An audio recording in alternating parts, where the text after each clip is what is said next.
Hai anak ibu sekalian, Shalom damai sejahtera untuk kita semua. Bagaimana kabar kalian anak-anak? Ibu harap kalian baik-baik saja. Nah anak ibu sekalian, sebelum memulai pembelajaran kita, ada baiknya kita berdoa terlebih dahulu. Mari kita bersatu dalam doa, dalam nama Bapa dan Putra dan Roh Kudus. Amin. Puji syukur kami panjatkan kepada Bapa, karena Engkau telah memberkati kami dimanapun kami berada. Ya Bapa, sebentar lagi kami akan memulai kegiatan belajar mengajar kami.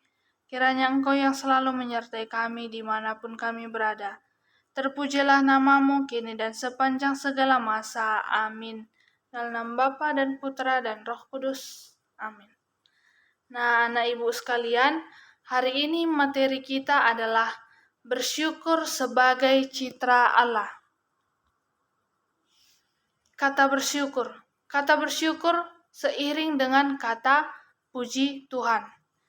Kata puji Tuhan sejalan dengan hal yang menggembirakan yang kita alami. Misalnya, puji Tuhan saya lolos. Puji Tuhan saya sembuh. Nah, mungkin kata puji Tuhan kita anggap hanya untuk hal-hal yang menggembirakan. Namun, kata puji Tuhan bukan hanya untuk hal-hal yang menggembirakan. Bisa juga hal-hal yang tidak sesuai dengan harapan kita. Misalnya, kita tidak lulus ujian. Seharusnya kita bukan mengeluh di situ, tapi kita tetap bersyukur dengan puji Tuhan. Puji Tuhan, saya masih bisa mengikuti ujian. Nah, seperti itu. Jadi, anak ibu sekalian, kita bersyukur itu bukan hanya hal-hal yang menggembirakan, bukan hal-hal yang sesuai dengan harapan kita saja, tetapi segala sesuatu yang kita lakukan harus kita syukuri, harus bersyukur, karena kita bergantung kepada Allah. Nah, jadi anak-anak ibu sekalian, kita tetap harus bersyukur tanpa melihat keadaan yang kita alami. Bagaimanapun keadaan kita harus tetap bersyukur. Nah, selanjutnya kita lanjut contoh bentuk bersyukur. Yang pertama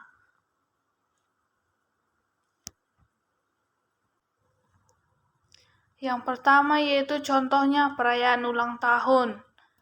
Selanjutnya, upacara atau syukuran.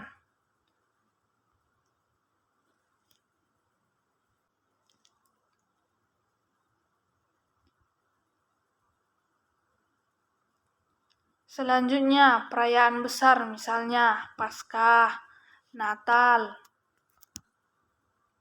Selanjutnya yaitu kemenangan. Kemenangan misalnya lulus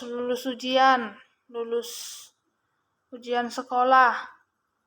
Nah, selanjutnya, mengapa kita harus bersyukur atas hidup kita?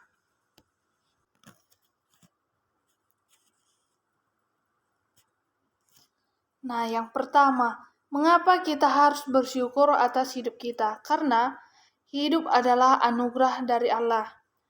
Di dalam Mazmur 91 ayat 16 dijelaskan bahwa umur yang panjang dipahami sebagai karunia Allah. Hidup bukan untuk dikuasai dan diperlakukan semaunya, melainkan untuk pelayanan dan pengabdian kepada Allah dan sesama. Nah, hidup itu adalah anugerah dari Allah. Selanjutnya, hidup itu adalah berharga. Berharganya hidup karena pemberian dari Allah sendiri. Dan pemberian itu menjadi relasi dengan manusia dan sesamanya. Nah, selanjutnya, mengapa kita bersyukur atas hidup? Nah, yang ketiga, hidup itu hak dasar. Hak untuk hidup merupakan hak dasar yang diberikan Allah kepada setiap orang. Karena itu wajib kita hormati, pertahankan dan kembangkan. Maka hal-hal yang bertentangan dengan hidup harus diberantas. Misalnya, pembunuhan, perang, pengguguran kandungan atau aborsi, dan lain-lain. Nah, selanjutnya, hidup itu citra Allah. Hidup manusia merupakan kesatuan jiwa tubuh menurut citra Allah. Dengan penebusan Kristus, manusia dipanggil menjadi anak-anak Allah dan masuk dalam kehidupan Allah yang dimaknai dan ditandai dalam sakramen-sakramen gereja. Hukum cinta kasih memperteguh penghormatan hidup terhadap manusia. Nah, itulah 4 alasan mengapa kita harus bersyukur atas hidup kita. Nah, baik, Ibu akan melanjutkan. Nah, mungkin yang di slide bisa kalian catat dan yang Ibu jelaskan juga dicatat agar lebih paham. Nah, selanjutnya Ibu harap kalian semua membuka Alkitab kalian dari Lukas 17 ayat 11 sampai 19, yaitu tentang ke-10 orang kusta. Ibu ulangi, Lukas 17 ayat 11 sampai 19 tentang ke-10 orang kusta. Nah, dalam kutipan kitab suci tersebut, Yesus mengajak kita untuk meneladani orang Samaria. Mengapa meneladani orang Samaria? Nah, seperti yang Ibu katakan, mengapa harus meneladani orang Samaria? Meneladani orang Samaria telah mengalami penyelamatan Allah melalui Yesus dan pergi bersyukur kepada Yesus. Dari 10 orang yang disembuhkan Yesus, ternyata hanya ada 1 orang yang kembali untuk bersyukur.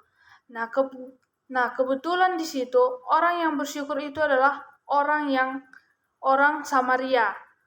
Selama ini orang Samaria dianggap kafir atau tidak beriman kepada Allah oleh orang-orang Yahudi. Tetapi orang tersebut melakukan yang terbaik dalam hidupnya. Ia bersyukur kepada Allah karena melalui penyembuhan yang dialaminya, ia mampu merasakan kehadiran Allah yang menyelamatkannya. Begitu juga dengan kita. Jika orang menganggap kita orang jahat tetapi faktanya kita bukan orang jahat, tetapi kita harus mampu bersyukur. Terus bersyukur. Nah, selanjutnya lanjut cara bersyukur. Nah, yang pertama memuliakan Allah lewat doa atau ibadat. Kita bisa bersyukur seperti berdoa. Misalnya Ibu tadi membawa awal doa kan mengucap syukur, puji syukur kami panjatkan kepadamu ya Bapa. Nah, seperti itu kita bisa cara bersyukur kita kepada Allah. Nah, yang kedua, menolong sesama yang menderita. Kita bisa menolong teman kita, misalnya yang mengalami kesusahan, misalnya dia kehabisan uang, kita bisa memberikannya pinjaman. Nah, selanjutnya, berusaha hidup lebih baik, memelihara kehidupan sendiri, menjaga kehidupan orang lain, membiasakan bersyukur. Nah, inilah yang paling penting, membiasakan bersyukur. Apapun kita alami, hal itu menggembirakan, hal-hal yang tidak sesuai dengan harapan kita harus terbiasa dengan bersyukur. Jadi anak-anak Ibu sekalian, apapun yang kita alami, kita harus bisa mensyukurinya.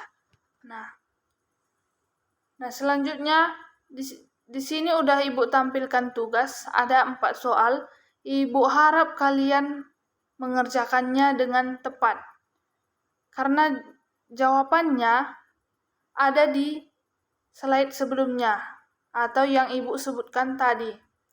Nah, anak-anak Ibu sekalian, sampai di sini pembelajaran kita. Ibu harap kalian mengerjakan tugas kalian. Jangan lupa dikirim ke classroom. Nah, anak-anak Ibu sekalian, Sebelum menutup pembelajaran kita, ada baiknya kita berdoa. Mari kita bersatu dalam doa, dalam nama Bapa dan Putra dan Roh Kudus. Amin. Puji syukur kami panjatkan kepada Bapa. Terima kasih Bapa, Engkau telah menemani kegiatan pembelajaran kami mulai awal hingga akhir. Ya Bapa, kegiatan selanjutnya kami serahkan ke dalam tangan-Mu. Terpujilah nama-Mu kini dan sepanjang segala masa. Amin. Dalam nama Bapa dan Putra dan Roh Kudus. Amin. Shalom dan damai sejahtera untuk kita semua.